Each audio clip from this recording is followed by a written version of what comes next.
Magandang araw po sa inyo lahat mga guys. Magandang araw po sa ating mga kaibigan natin dyan at sa ating mga subscriber. Unang-una, maraming salamat po sa lahat ng mga nanonood. Yan. Walang sawang nanonood sa ating upload na kahit hindi masyado maganda, kahit hindi maganda ay talagang pinapanood ng ating mga viewers at ng ating mga silent viewers. And especially sa mga silent viewers, maraming salamat po mga guys. At ngayon po mga guys ay medyo medyo ano, medyo pag-uusapan natin yung kasi mayroong bagong upload. Yan, may bagong upload si Makagago WhatsApp Men. Yan. At ito ay yung may pamagat na na matutuloy yata yung kaso. Tuloy ang kaso laban kala Kuya Bal Santos Matubang.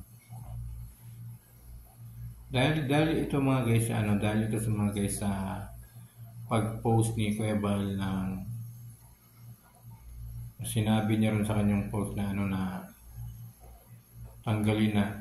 Inutusan kasi ni Kuya Bal si Makagago, yan, nag-post siya na tanggalin na rin yung mga content ni Makagago kay Kuya Bal Santos Matubang, yung mga content niya. Tapos dun sa baba, dun sa pinakababa mga guys, ay dun yung nagkaroon ng problema, no?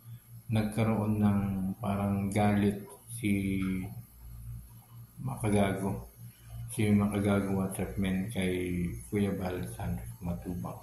Kasi nga dahil nag-post ito, kung hindi sana sinama ni Kuya Bal Santos Matubang sa kanyang post yung tungkol sa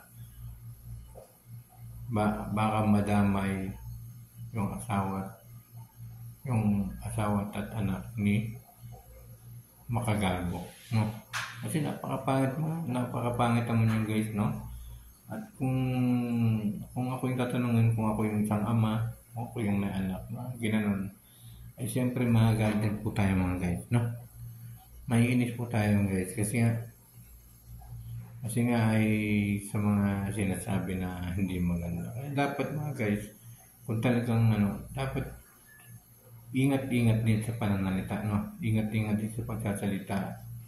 Kasi mahirap po yung mga salita ka ng biglaan, tapos kung ano-ano yung masasabi mo. Yan.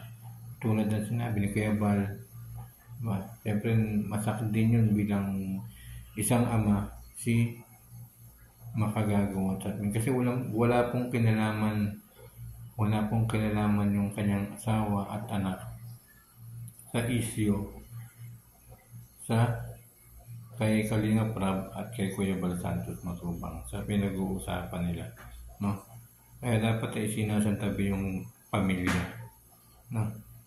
Kasi ang nagsimula lang dyan mga guys, yung tungkol sa merong kasing mga nagko-komento yan tungkol kala Kalinga Prab, di ba? About sa pag-vlog nila na may video at tapos yung tungkol sa love life. Diba? Doon ay kung pagbabatayan mga guys, yung pamilya ni Makagago, mga anak niya at asawa niya ay hindi dapat damay kasi wala naman silang wala naman silang issue ron, no? But subalit yun ang nangyari mga guys, diba? Yung nag-post nga si Kuya Bal tungkol doon. Okay sana yung pagbubura lang yung mga content, pero yung baka madamay, bantaan na yung asawa at anak ay hindi po yun accepted minsan sa tao, diba? Depende sa tao yan. Depende sa tao yung pagkasabayan mo ng gano'n. Si Makagago WhatsApp Men ay talagang mahal niya yung kanyang pamilya, no?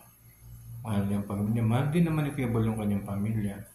Kaya Kaya nga masyado siyang napareact yan sa nangyari tungkol kay Kalinga Prab, no? Dahil sa mga issue. Pero mas maganda sana mga guys, mas maganda kung para hindi na masyado pinapahabaan pa. Dapat ay sinagot na lang nila Kuya Bal Santos Matubang at Kalinga Prab yung issue, no? Sinagot na lang sana, nagpaliwanag para hindi nagtagal at hindi umabot sa mga post ng post, di ba? Si Kuya Bal lagi nagpo-post, di ba? At nagkamali pa siya ng sinabi tungkol nga kay Makagago, di ba?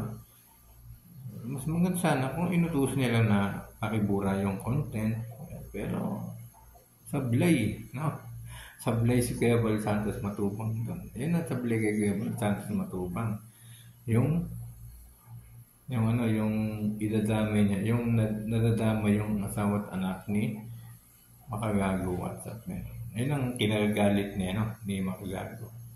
Kaya yan tuloy at itutuloy yung kaso niya. Itutuloy yung kaso laban kay Kuya Bal Santos Matubang. Pero hindi natin alam, baka bandang uli ay magbago rin ang isip niya, no? Magbago rin ang isip ni Makagago. WhatsApp men kung pag-uusapan nila Kuya Bal, di ba? Pero parang wala na yata ano si Kuya Bal sa mga ganyan. Kasi hindi ko man lang naririnig sa kanya yung hindi ko napapanood sa kanyang video, sa kanyang live, yung paghingi ng pasensya. Dinadaan niya lang to sa kanyang post, no? At na meron nga siyang bagong post mga guys, meron siyang bagong post Kuya Bal na tungkol ito sa At nagpapasalamat si Kuya Bal kasi nadagdagan yung kanyang subscribers, no? At dahil sa pagko-content ni Makagago kay Kuya Bal Santos Matubang ay nadagdagan yung kanyang mga subscribers at mga followers. Kaya nagpapasalamat din siya doon.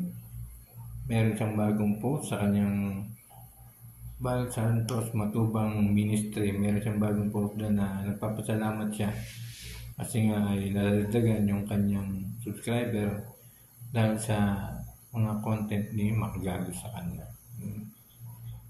Sana nga mga guys ay magbago pa kung magbabago ang isip ni Makagago WhatsApp men ay mas okay sana yung ganun. Pero si Makagago pa rin ang makakapag-decide niya kung itutuloy niya yung kanyang kaso laban kay Kuya Bal Santos Matubang, no? Dahil sa pagiging death threat na post niya, pagbabanta. Sablay kasi yun mga guys, sablay.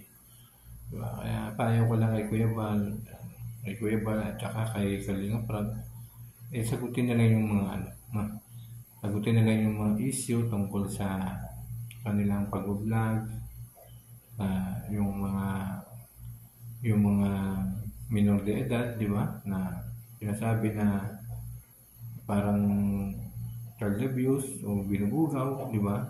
Sagutin nila para malaman ng mga tao kung totoo nga ba o hindi, di ba?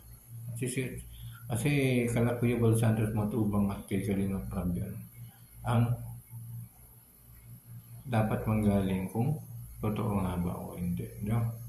Para matigil na yung mga bangayan, matigil na yung ganyan, at matigil na yung malay nyo, magbago pa yung isip ni Makagago WhatsApp men, ni MG, nakasuhan sa Kuya Bal, dahil sa ganyan na pagsagot